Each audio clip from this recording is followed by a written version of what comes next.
বসবাস করছি যে সমাজে এই মুহূর্তে আইন শৃঙ্খলা পরিস্থিতি তুলনামূলকভাবে খারাপ, ঠিক এইরকম একটা সুযোগে নারীর প্রতি নির্যাতন, নারীর প্রতি ধর্ষণ, নারীর প্রতি অনাচার ক্রমাগতভাবে বৃদ্ধি পাচ্ছে। আপনারা জানেন গত ফেব্রুয়ারি মাসে বাংলাদেশে 189টি নারী নির্যাতনের ঘটনা ঘটেছে, যার মধ্যে 48টি ছিল ধর্ষণ। একটা 55,000 বর্গ কিলোমিটার একটা দেশে এক মাসে ধর্ষণের শিকার, যে দেশে 51% নারী জনসংখ্যার, সেখানে ধর্ষণের শিকার এক মাসে 48 জন নারী এবং আমার বোনেরা। এইরকম একটা জায়গায় আমাদের সমাজ এখন, আমাদের রাষ্ট্র এখন। ঠিক এই মুহূর্তে বাংলাদেশ মহিলা পরিষদের পক্ষ থেকে আমি বলতে চাই, আমাদের সবার প্রথম দরকার আইন শৃঙ্খলা পরিস্থিতি ঠিক করা, বিচার বিভাগের যে দীর্ঘসূত্রিতা আছে সেটা বন্ধ করে দ্রুত বিচার নিশ্চিত করা। কিন্তু যখন আমরা দ্রুত বিচারের কথা বলতে যাচ্ছি, সেখানেও আমরা দেখতে পাচ্ছি আরেক ধরনের রাজনীতি।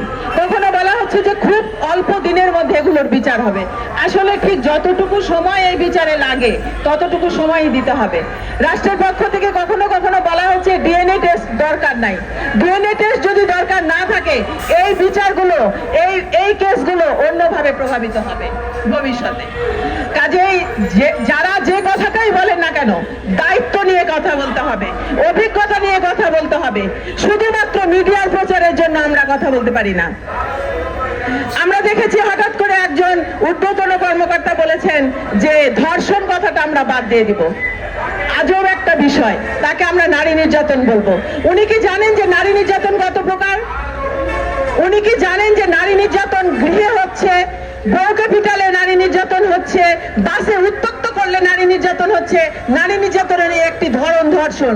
ধর্ষণকে নারী নির্যাতন বললে এই নারী নির্যাতনকে উনি কিভাবে ফেলবে? নারী নির্যাতনের যে কেসগুলো আছে সেগুলো প্রত্যেকটি অপরাধের জন্য আলাদা আলাদা। কাজে হঠাৎ করে সংবাদ মাধ্যমের মাধ্যমে আমরা মিডিয়ায় প্রচারের জন্য এক একটা কথা বলে খুব সামনে লাইমলাইটে আসতে চাই।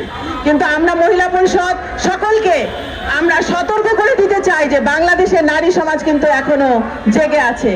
বাংলাদেশের নারী সমাজ এখনো প্রতিবাদে মাঠে আছে।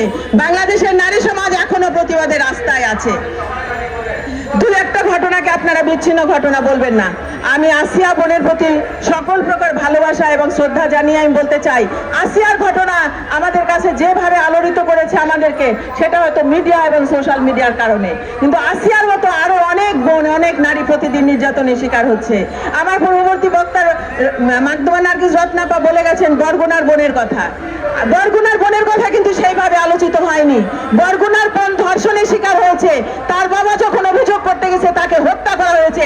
এইরকম একটি বাংলাদেশে যে সময় আপনারা বলছেন, যে সময় আমরা বলছি আমরা একটা বৈষম্যহীন সমাজ চাই, কাজে একই রকম আমরা একই সাথে আমরা দ্বৈত আচরণ করছি, দ্বৈতভাবে কথা বলছি। আমাদেরকে কথায় সাবধান হতে হবে। আমি সরকারের কাছে বাংলাদেশ মহিলা পরিষদের পক্ষ থেকে দৃঢ়ভাবে বলতে চাই, সকল নারী নির্যাতনের, সকল ধর্ষণের, সকল দলবদ্ধ ধর্ষণের দ্রুত বিচার করতে হবে।